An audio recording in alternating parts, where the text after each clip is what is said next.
Buenos días al grupo Instrucción Teológica. Soy el pastor Salomón de la Cruz desde Cozumel. Les mando un abrazo y un saludo afectuoso en este día, en esta mañana. Vamos a estar continuando presentando mi libro Predica, mensajes bíblicos sobre la comunión cristiana, una serie de bosquejos que hablan acerca de todo lo que se refiere a la comunión. Y en esta ocasión voy a presentar el tema número 4.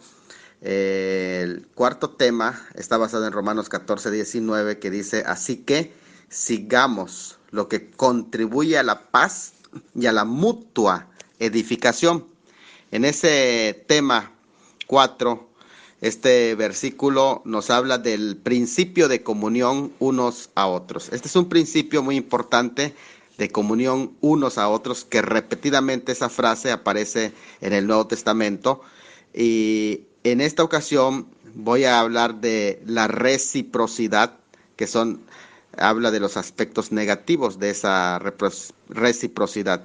Hay un principio de comunión unos a otros que aparece en todo el Nuevo Testamento, y que hay algunos que aparecen en forma positiva y otros que las afirmaciones aparecen en forma negativa. Pero todos, cuando se habla unos a otros, se habla de la reciprocidad. Aquí se llama mutua edificación y tiene aspectos positivos porque son las cosas que debemos de cultivar. Pero hoy vamos a hablar de los aspectos negativos de esta frase. No en el sentido de que sea algo negativo, sino lo que hay que dejar de hacer para mantener una reciprocidad. Es un toma y daca, es yo te doy, tú me das. Así es como se lleva una sana y edificante relación. Eso es lo que este pasaje se llama mutua edificación. Bueno, las relaciones humanas sanas tienen que ser necesariamente bilaterales, no unilaterales. Al momento de que sean unilaterales, ya hay una patología, ya es enfermiza esa relación cuando solamente una persona la realiza. Es decir, en ese sentido no se puede dar en el aislamiento, sino tiene que haber en una relación mínimo entre dos personas. Es el mismo principio de comunión que se expresa en la frase de Mateo 18:20, porque donde están dos o tres congregados en mi nombre, que explicamos. Bueno, la vida en realidad consiste en amar, porque Dios nuestro creador es amor.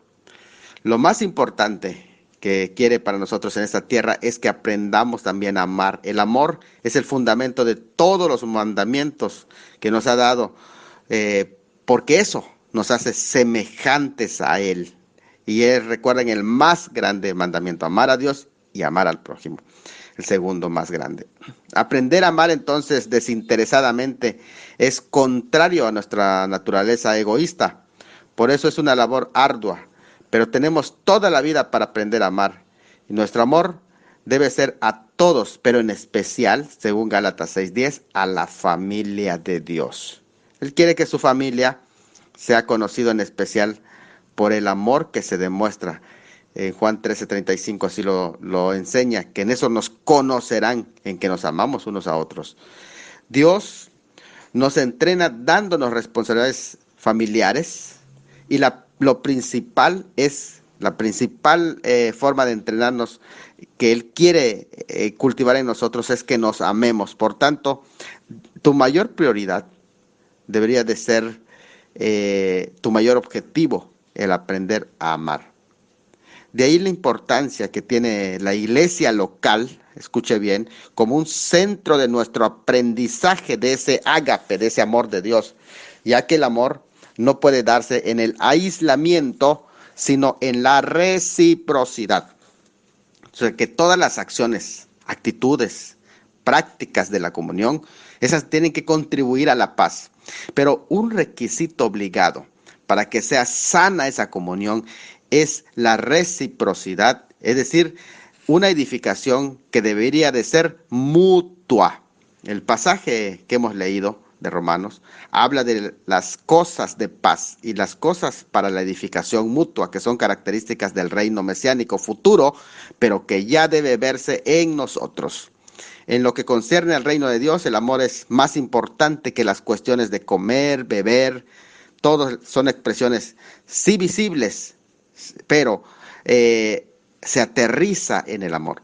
En lugar de entablar pleitos por cuestiones carentes de importancia, como los discursos en todo el capítulo 14 que da en Romanos Pablo. El apóstol aquí invita a esforzarnos a mantener la paz, la armonía en la comunión cristiana. Y en vez de tropezar a otros insistiendo en nuestros derechos propios, hay que procurar edificarnos unos a otros, es decir, mutuamente. Cuando dice sigamos, el griego doikomen literalmente significa persigamos, es decir, que vayamos siempre en busca de tales cosas que contribuyen a la paz, a la concordia, a la fraternidad, a la mutua edificación, es decir, a la reciprocidad. No nos pongamos a buscar defectos, porque si no, no vamos a caber en ninguna congregación.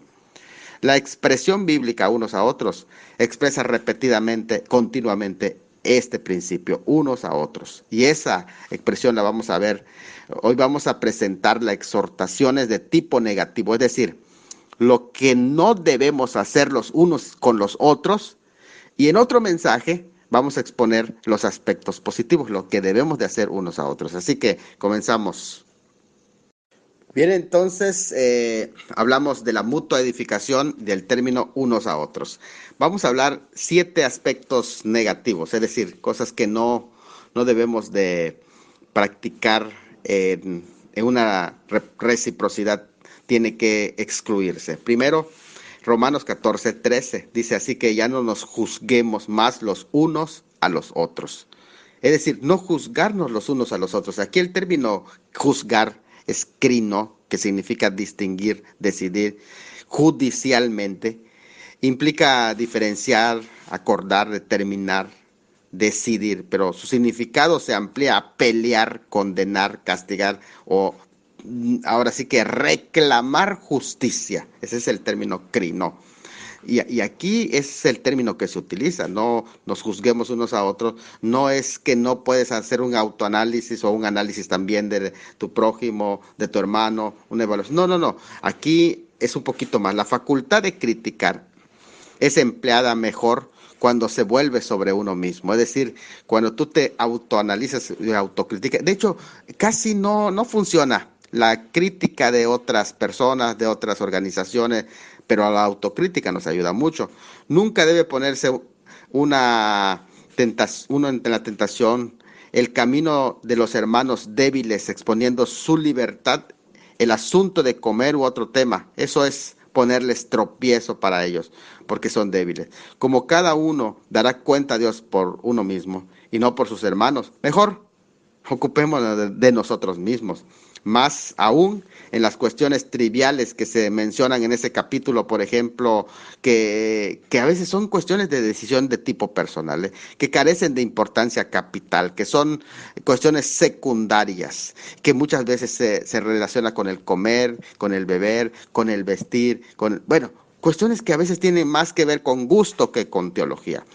No así el hacer caer por ello a un hermano, porque si tú haces por ese juzgar caer a un hermano o que se aparte ese hermano, eso sí es pecado. Bueno, entonces por eso te dice no juzgarse. Lo segundo es no morderse ni devorarse unos a otros. Eso está en Gálatas 5:15, pero si os mordéis y os coméis unos a otros, mirad también que no os consumáis unos a otros. Los verbos que aparecen aquí, diacnete, morder, catesitiete, devorar, consumir, comer, son usados juntos con respecto a gatos, a perros y a fieras salvajes. Y para la advertencia a no destruirse o consumirse se usa otro término que aquí es interesante, que es analisco, que puede referirse también a 2 serpientes que se muerden la cola de la otra y se tragan una a otra hasta encontrarse las 2 cabezas. Este versículo puede referirse a pequeñas contiendas entre individuos o a profundas diferencias ocasionadas por los judaizantes que también estaban comiéndose a los hermanos. Lo que se da a entender es que el compañerismo estaba en peligro de quebrarse y ya casi nos estábamos comportando como bestias. Ya para que se utilicen esos términos fuertes, no morderse ni devorarse unos a otros, o vivorearnos. El legalismo lleva invariablemente a las pendencieras y hasta volverse cristianos carnívoros, es decir, cristianos antropófagos que se comen unos a otros, cristianos comiendo cristianos, en el que se come hasta tacos al pastor y en tortas a los miembros. Cosa extraña en ese sentido, pues que la misma ley mandaba amar al prójimo. ¿Y cómo es posible que se dé? Pero es posible que en un descuido alguna comunidad pueda olvidarse de este principio y se empiezan a comer unos a otros. Lo tercero es no dejarse que la vanagloria lleve a irritarnos unos a otros. Gálatas 5:26 dice, no hagamos vanagloriosos, irritándonos unos a otros, envidiándonos unos a otros. Gálatas 5:26. Ese es el tercer lugar. Al hablar el apóstol en la primera persona del singular, se incluye, dice, no nos hagamos vanagloriosos, porque la vanagloria y la envidia son un peligro que acecha no solo a los miembros de la comunidad, en especial a los líderes, y es contrario al servicio amoroso que nosotros debemos de prestar. Y cuando hablo de líderes me estoy enfocando a todos, cualquiera que ocupe una función de servicio dentro de la iglesia. La vanagloria es una falsa opinión vacía de uno mismo. Convierte a la persona en un engreído, en un vanidoso, en un jactancioso. Es una contradicción de ser un pecador salvo por gracia. ¿Por qué razón? Porque realmente tú estás por la pura gracia de Dios, por la pura misericordia de Dios. Y fíjate que aquí aparece una palabra interesante que dice kenodoxoi, que es vanagloriosos, lleva a la provocación, que significa llamar afuera o retar al combate. Eso es lo que significa cuando dice que irritándoos unos a otros. Eso nos lleva a esto, a irritarnos, que es una posición de combate. Es decir, que de cerrar los puños, al momento de que empieza la vanagloria, viene el reto y dice, a ver, ¿quién de los dos es más? Y empiezan a retarse dentro de los hermanos. El legalismo, por lo general, lo que causa es orgullo y carnece a quienes no se ajustan a sus normas. Por eso es que Pablo les está reclamando allá. La fatuidad, la provocación, la envidia de saber quién es más santo, quién sabe más, quién no debe tener lugar en una congregación. Necesitamos entonces tener un espíritu más de humildad. Hay otro cuarto lugar, algo negativo que se presenta, que unos a otros no debe practicarse. Gálatas 5:26. No envidiarse unos a otros. Dice, no nos hagamos vanagloriosos, irritándonos unos a otros, envidiándonos unos a otros. Aquí el término griego que es soneo significa estar celosos de envidiar. Esa palabra viene de agotarse, secarse, arruinarse, depravarse, corromperse, viciarse. Fíjense que todo eso incluye esta palabra de envidiarse. La envidia es el pecado de desear algo que le pertenece a la otra persona y a lo que uno no tiene derecho. Lamenta el éxito superior de otra persona, sus talentos, la envidia, sus posesiones, envidia también su buena apariencia, si es delgado, si tiene un cuerpo escultural. Generalmente se da aún mismo entre las hermanas, pero también dentro de los hermanos, siempre comparándose unos con otros. Los legalistas, sin embargo, deseaban una falsa gloria, pero la verdadera grandeza, se les olvidaba a ellos, consistía en servir y sin ser observado. Por eso es que él usa ese término, no se envidien unos a otros. En quinto lugar, no mentir los unos a los otros. Dice, no mintáis los unos a los otros, habiendo despojándoos del viejo hombre con sus hechos. Colosenses 3:9. Que la mentira, y la palabra mentira es pseudos, esa es la palabra para mentira, es presentada aquí como un mal hábito. Si la expresión significa no continúen mintiéndose, es decir, pongan fin a esa costumbre que es un residuo de la vida vieja, ya pongan un alto. Cada día nos sentimos tentados a distorsionar la verdad, pero saben que la mentira se vuelve doblemente grave cuando dañamos a otros con una falsa declaración o creando falsas impresiones. Así que no solo se refieren a la mentira propiamente dicha, sino a todas sus formas de expresión que denoten falsedad de quien los pronuncia, mentiras deliberadas, mentiras a medias, medias verdades, exageraciones, silencios calculados para no decir la verdad, ocultar cierta información, distorsión de hechos, falsas afirmaciones, juicios atrevidos, todo lo que sea contrario a la verdad. Eso tenemos que evitarlo porque daña nuestra relación. En este lugar, las cosas que no debemos de tener unos a otros, no hablar mal los unos a los otros, está en Santiago 4:11. Hermanos, no murmuréis los unos a los otros. El que murmura del hermano y juzga a su hermano, murmura de la ley y juzga la ley. Pero si tú juzgas a la ley, no eres hacedor de la ley, sino que eres juez. Lo que Santiago aquí, que es un escritor que abunda en el tema de las malas lenguas, dice aquí, abunden o abandonen, no abunden, abandonen la mutua difamación. Es decir, un espíritu criticón necesitan abandonarlo, porque eso lastima. Lastima la santidad de la iglesia, lastima la sanidad de la iglesia, lastima prácticamente el corazón, el sentimiento de una iglesia. El término griego usado para murmurar es katalalein, que significa hablar mal de, y generalmente se trata de palabras duras contra alguien que está ausente, que no está presente. En séptimo y último lugar, cosas que obstaculizan negativamente la comunión es el quejarse. Por eso dicen no quejarse unos a otros. Hermanos, no os quejéis unos contra otros para que no seáis condenados. Aquí el juez está delante de la puerta. Santiago 5:9. No os quejéis. La palabra que aquí se utiliza implica que algunos sí lo estaban haciendo. Se estaban ya quejando. El término quejarse aquí es legal o judicial.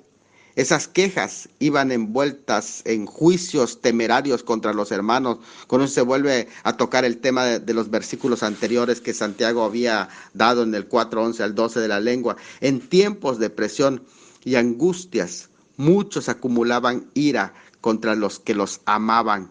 Y cuando esos tiempos pasaban, entonces se dan cuenta que ya rompieron con tantas relaciones y ahora debajo de quién me cobijo, a quién busco cuando he dañado a tanta gente, cuando he hablado en mi hígado, palabras en mi emoción y entonces después palabras de las cuales me arrepiento. Y tremendo, porque las palabras no las puedes volver en un reverso, no puedes hacer un retroceso para volver a tragártelas.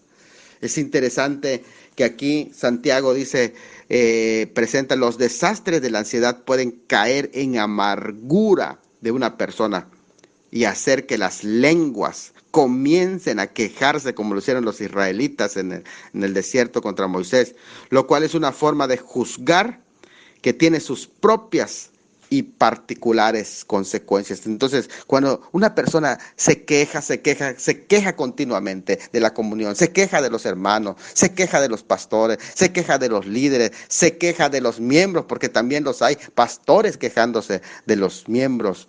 Dice no quejarse unos a otros, porque cuando tú te quejas, estás dejando mal. Y cuando te quejas de la iglesia, estás dejando mal al cuerpo de Cristo, donde tú te reúnes. Estás hablando mal de tu casa, te estás quejando de tu casa. En conclusión, después de haber estudiado estos siete aspectos negativos, creo que el tipo de pecado de relaciones no es algo personal, que dice, pues, bueno, soy yo y a mí. No, no, no, no, no, no, no eres tú solamente. Este tipo de pecado que tiene que ver con comunión unos a otros, de reciprocidad, es que trae mucho daño, porque cuando tú pecas, no solamente te afectas a ti mismo, sino que afectas a toda la comunión cristiana. De hecho, el versículo que leímos, que es Romanos, en el libro de Romanos, capítulo 14, versículo 19, inicia este mensaje que es parte de una conclusión de la exposición de Pablo del capítulo 14, en el versículo 19, en el cual presenta la meta de la comunión cristiana. ¿Cuáles son? Dos cosas: la paz y la mutua edificación. La paz: todos los miembros de la comunidad deben mantener una debida relación. Una iglesia donde hay rivalidades, divisiones, peleas, celos, amarguras, disensiones, roturas. ¿Quién quisiera estar allí? Además, ya no tiene derecho a llamarse iglesia cristiana. Están lastimando y sangrando al cuerpo de Cristo.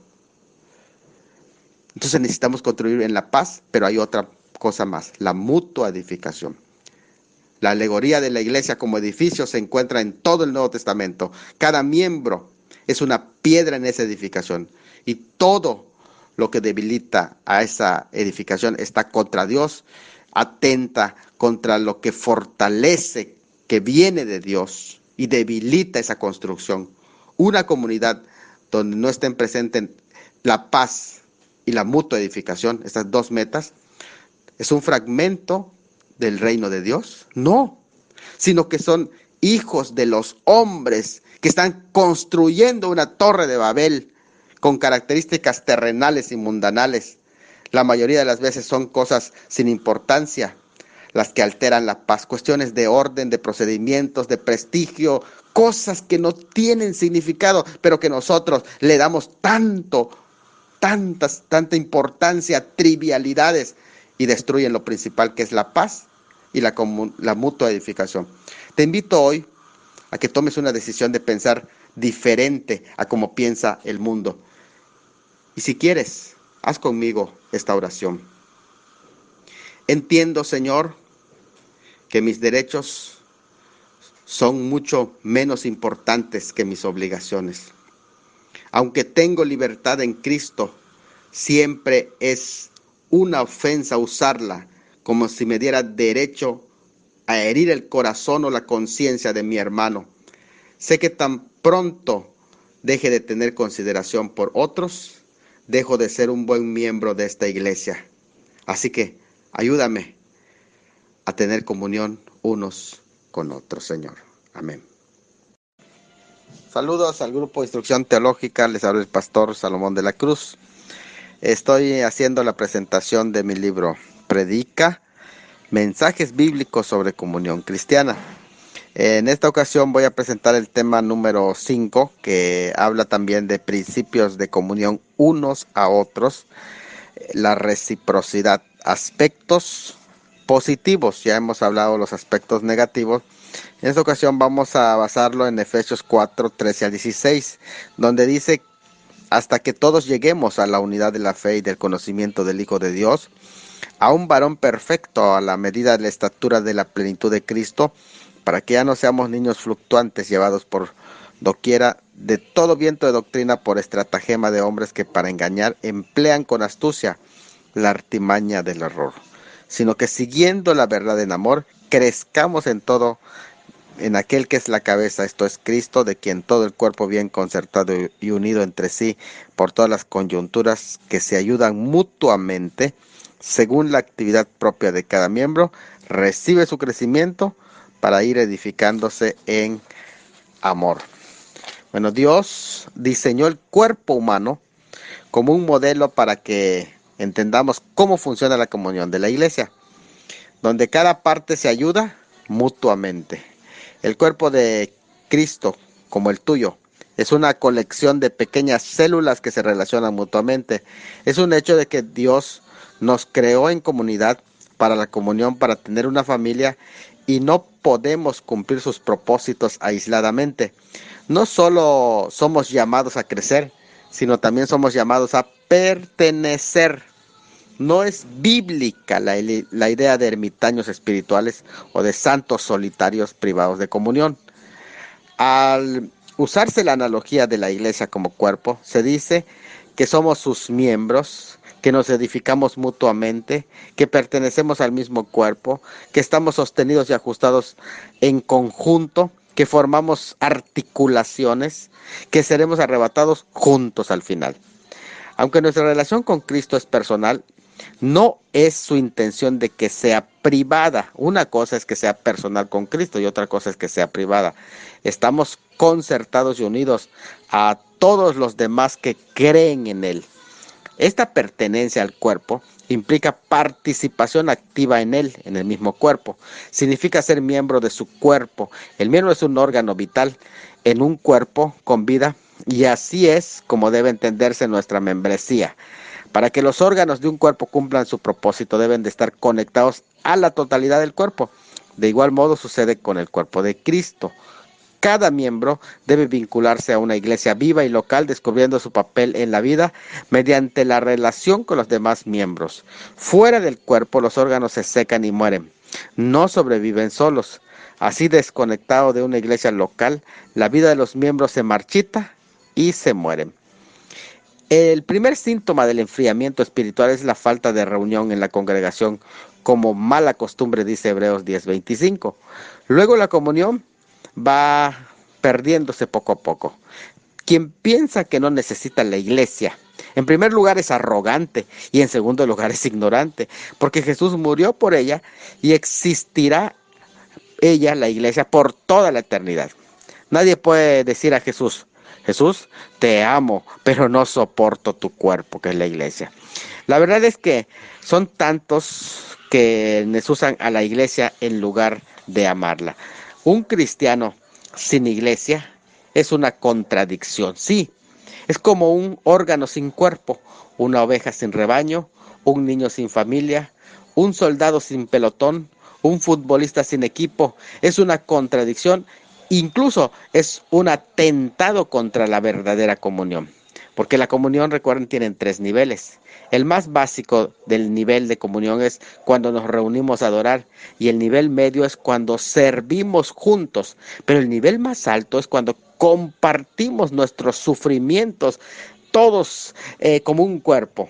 En la comunión falsa, las personas no se sirven, no se expresan palabras afectuosas, no se honran, no se respetan, no se ayudan, tampoco se aprecian, no son sinceros, no se someten, no se exhortan, ni se estiman mutuamente. La reciprocidad, ¿qué es? Es el arte de dar y recibir. Todos dependen de todos. Decirse mutuamente es: tu fe me ayudará y mi fe te ayudará. Así que tenemos la responsabilidad los unos con los otros. Esto es la pieza fundamental para la experiencia de la verdadera comunión. Solo así podemos crecer espiritualmente, si nos arriesgamos y nos acercamos mutuamente. Hay más de 50 veces en el Nuevo Testamento que aparece la exhortación a hacer las cosas mutuamente, unos con otros, unos a los otros, siempre continuamente los unos a los otros. No tienes responsabilidades de cada persona del cuerpo de Cristo, pero tienes responsabilidades con ellos. En el mundo secular se llama empatizar o ponerse en los zapatos de los demás. En las Escrituras se explica en las responsabilidades con el término los unos a los otros. Así que hoy vamos a repasar algunos textos de la Biblia donde se nos exhorta positivamente a esa responsabilidad de reciprocidad los unos a los otros. Sobre los unos a los otros, el Señor Jesucristo dijo en Juan 13:14: lavad los pies los unos a los otros. Pues si yo, el Señor y Maestro, he lavado los pies de ustedes, debéis lavaros los pies los unos a los otros. Claro que aquí hay un significado cultural, y el significado espiritual de ese acto es la humildad y el servicio. Así que cuando se dice lavar los pies los unos a los otros, se nos está invitando al servicio. Cuando se nos dice después por el mismo Señor en la misma escena, amarse los unos a los otros, en Juan 13:34, Un mandamiento nuevo os doy, que os améis los unos a los otros, como yo os he amado, que también os améis los unos a los otros. Así que el amor ágape, que es un amor tan sublime y puro, que eleva a las personas, no que las rebaja, sino que las sube al mismo nivel. Dios diseñó una familia para aquellos que han sido heridos, lastimados, donde pueden ser sanados y pueden experimentar el verdadero amor.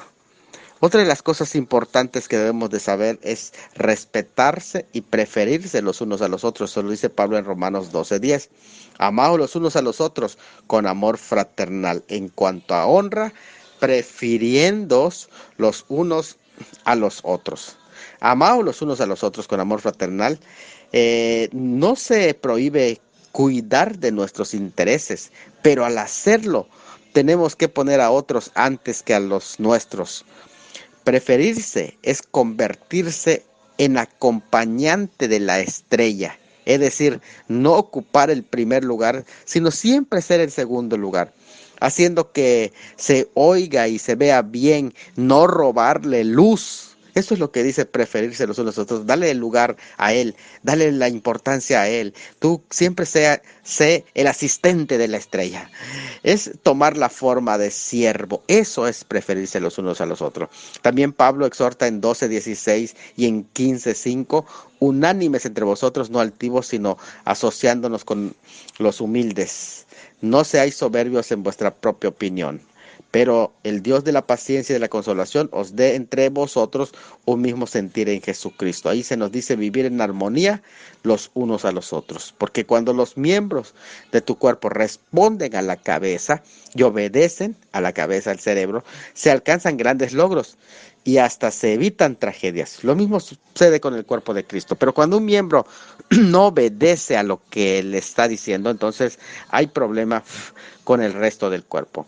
Romanos 15:7, Pablo pone otro principio: aceptarse unos a otros.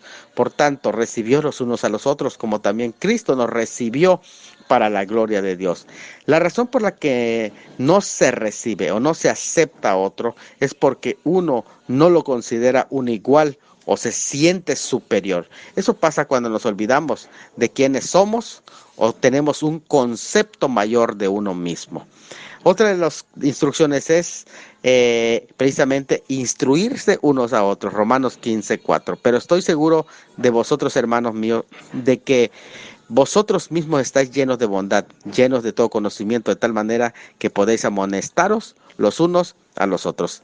Así la enseñanza mutua nos lleva a crecer en la madurez cristiana, y eso solo se puede dar en comunidad.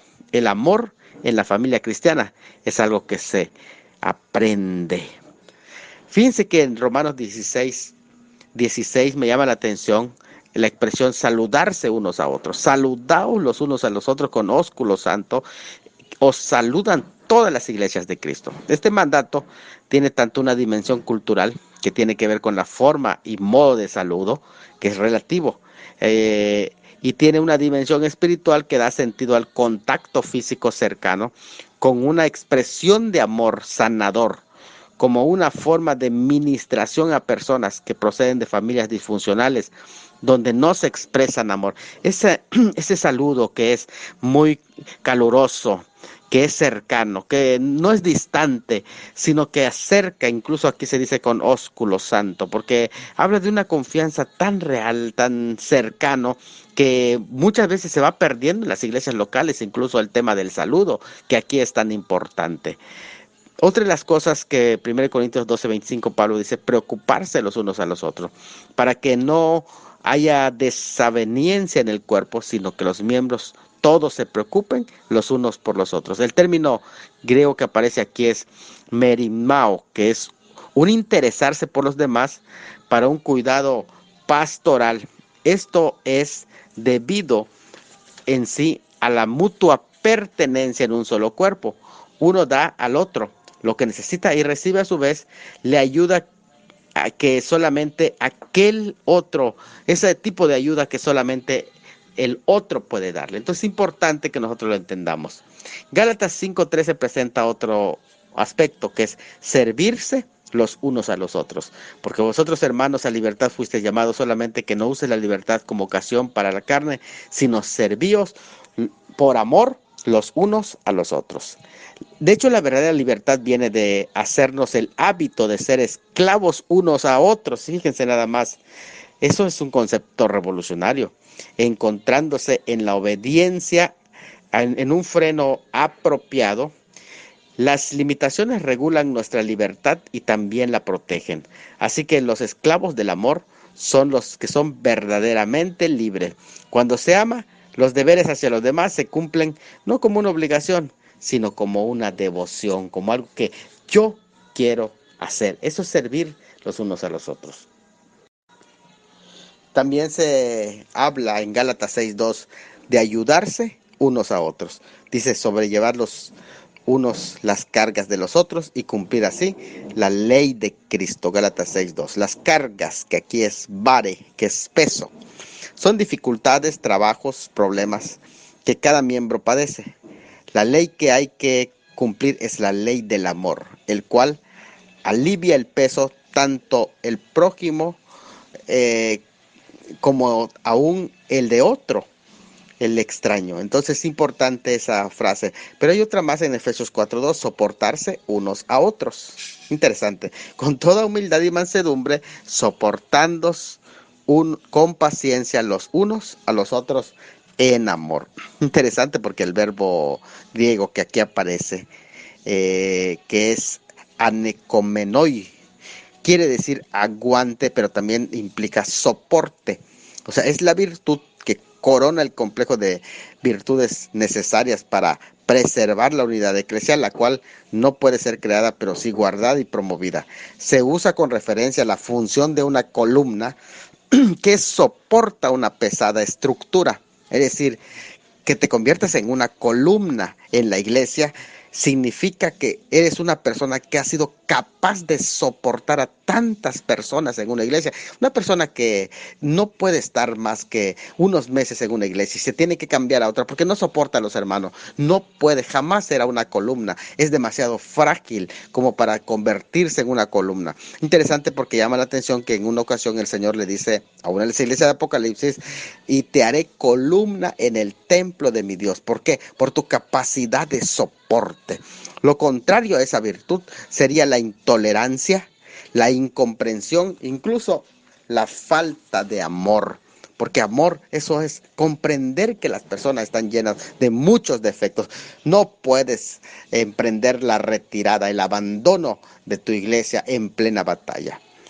Además, otra de las cosas que dice en Efesios 4:32 es ser bondadosos e incluso simpáticos con otros. Interesante. Antes sed benignos unos con otros, misericordiosos, perdonándonos unos a otros, como Dios también os perdonó a vosotros en Cristo. Ser benigno, lo contrario de ser maligno, es el comportamiento amable y servicial en palabras y en hechos. El ser misericordioso es ser compasivo, literalmente es ser tierno de entrañas. Es interesante porque esto quiere decir que es comportarte como un niño. ¿Un niño que qué? Que olvida tan rápido. Un niño que no es agresivo, un niño que no conoce la ironía. A un niño hasta cierta edad tú le hablas con ironía y no te lo va a entender porque todavía no existe malicia en su corazón. En Efesios 5:19 también se dice animarse unos a otros con salmos, himnos y canciones espirituales. Hablando entre vosotros con salmos, himnos y cantos espirituales, cantando y alabando al Señor en vuestros corazones. La verdadera adoración entonces ministra a la vez el corazón de Dios y el corazón de los hermanos. Por eso dice, anímense unos a otros. Así que cuando tú ejerces tu don espiritual, cuando tú alabas a Dios, también estás animando a los demás. En Efesios 5:21 se habla de someterse unos a otros.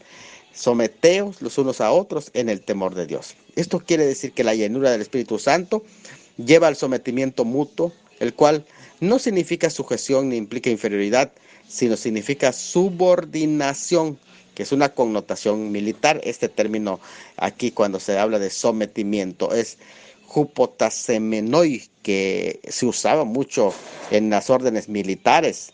la disciplina militar, para un correcto funcionamiento del organismo se requieren ciertas normas que hay que seguir. También se habla de considerarse unos a otros en Filipenses 2:3.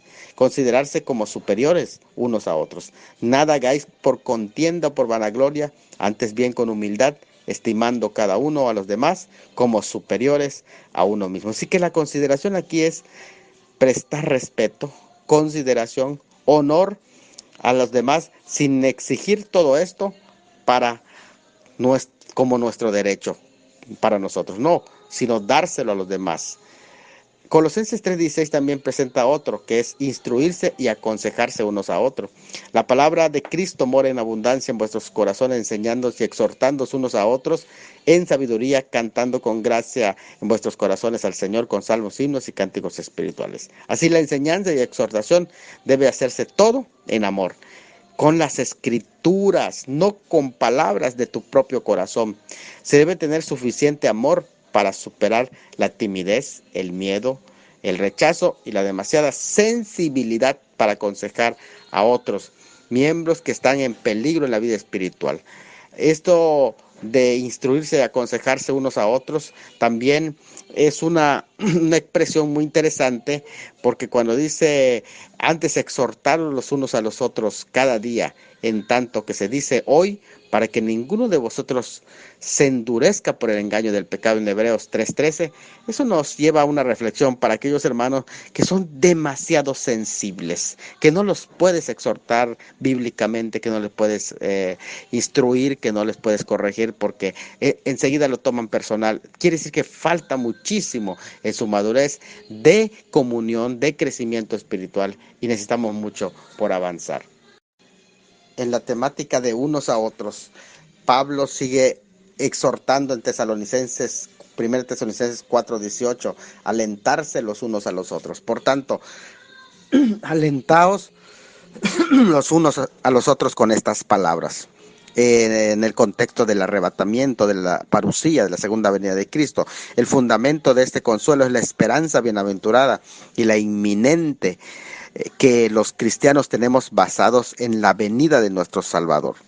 También se dice en 1 Tesalonicenses 5:11, animaos los unos a los otros, por lo cual animaos los unos a los otros y edificaos unos a otros así como lo hacéis. Aquí el verbo que se utiliza para caleite es el mismo del anterior y con su mismo uso de aliento, ánimo y consuelo. Es interesante también que se dice edificarse unos a otros. 1 Tesalonicenses 5:11, por lo cual animaos y edificaos unos a otros. Una persona es el mejor estímulo para que otra se comporte cada vez mejor, a fin de corresponder al crédito y prestigio que le concede, y eso es edificar a las personas, reconociendo sus logros también. Ahí Dale Carnegie habla de presentarle un prestigio a la persona y decirle, tú eres bueno en esto, y él dice, de veras, sí, y él trata de hacerlo cada día mejor, y va creciendo y va superándose por el prestigio que tú mismo le dices. Entonces, no degrademos a las personas, sino edifiquémoslas con palabras correctas. Vivir en paz los unos a los otros, 1 Tesalonicenses 5:13, y que dice allá que los tengáis en mucha estima y por amor, por causa de su obra, tened paz entre vosotros. En este pasaje, como en Romanos 12:18, no se trata solo de paz interior, sino de la práctica de la paz entre los demás de manera práctica e intencionada. Eso es muy importante cuando se habla de comunión. Esforzaos por lo que es bueno los unos a los otros. 1 Tesalonicenses 5:15. Mirad que ninguno pague a otro mal por mal, antes siempre, seguir siempre lo bueno unos para con otros y para con todos. Seguir procurando así con ahínco cosas buenas para los otros es una consecuencia ¿de qué? De toda la longanimidad que uno puede tener, la paciencia que uno puede tener hacia las personas. En Hebreos 10:24 el escritor también presenta una más, considerarse unos a otros. Y considerémonos unos a otros para estimularnos en amor a las buenas obras. Considerarse es prestar atención en las maneras creativas para estimular el amor horizontal, es decir, a nuestro prójimo. Santiago 5:16 dice, confesarse unos a otros sus pecados. Confesad vuestras ofensas unos a otros y orad unos por otros para que seáis sanados. Este tipo de confesión horizontal es sanador. Habría que hacerlo. ¿Por qué no? Organizar un servicio en el que todos, en esta semana, todos nos vamos a confesar unos a otros nuestras ofensas y vamos a sanar nuestro corazón. Hace eso crecer a la comunión. El perdón debe ser de inmediato. La persona lo pida y no quién ofendió, quién debe pedir perdón. A ver, no. Aquí debe distinguirse de la restauración de la confianza que toma su tiempo. Incluso algunas relaciones no deberían continuar por salud, pero deben de extender el perdón. Ahora, orar los unos por los otros, como lo dice Santiago 5:16, es también importante. Confesad vuestras ofensas unos a otros y orar los unos por los otros para que seáis sanados. La oración eficaz del justo puede mucho. No podemos menospreciar el valor de la oración mutua en el tema de la comunión. Amarse unos a los otros profundamente, dice Primera de Pedro 4:8. Ante todo, tened entre vosotros ferviente amor, porque el amor cubre multitud de pecados. Es un amor vivo, se convierte en bálsamo que restaura muchas vidas rotas. Primera de Pedro 4:9 dice, practicar la hospitalidad unos a los otros. Esto es, hospedaos los unos a los otros sin murmuración. Esto incluye muchos elementos de la generosidad en la atención material hacia nuestro hermano. Y número 24, utilizar los dones para servirse los unos a los otros. 1 Pedro 4:10, cada uno, según el don que ha recibido, ministre a los otros como buenos administradores de la gracia de Dios. La mutua edificación en los dones es la razón de la diversidad y a la vez de la unidad. Y por último, número 25, 1 Pedro 5:5, revestirse de humildad para estar sumisos los unos a los otros. Así lo menciona. Igualmente, jóvenes, están sujetos a los ancianos y todos sumisos unos a otros. Revestidos de humildad, porque Dios resiste a los soberbios y da gracia a los humildes. No solo los jóvenes por razones obvias deben envolverse, como aquí dice, vestidos. El término que se usa para ropa, vestido aquí, es encomboma, que quiere decir vestido corto propio de los esclavos que se ceñían a los costados mediante un nudo. Es interesante, ¿por qué?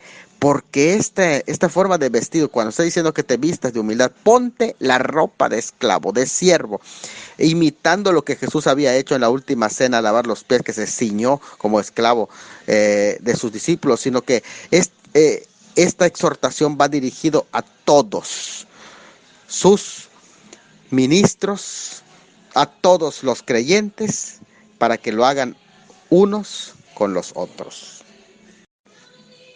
Vamos a hacer una conclusión de estos 25 puntos que hemos presentado hoy de pasajes que nos hablan de la reciprocidad unos con otros. Muy rápido ese repaso, pero nos sirve muchísimo. Recuerden que en Hechos, ya en la práctica de la iglesia, en Hechos 2:42, es claro al hablar de la comunión unos a otros, en la cual pertenecían o permanecían los primeros cristianos y que demostraban que sus relaciones divinas y humanas estaban perfectamente conectadas y relacionadas. Por ejemplo, en 4 cosas. Comían juntos para recordar la cena del Señor. 2, oraban unos por otros teniendo comunión con Dios. 3, compartían sus posesiones porque Cristo dio todo por ellos. Y 4, enseñaban a los miembros a alabar a Dios con cantos y salmos espirituales. Es interesante cómo está la relación. No se despegaba la comunión con otras personas de su comunión con Dios, ni la comunión con Dios no se alejaba de las personas, sino que era incluyente.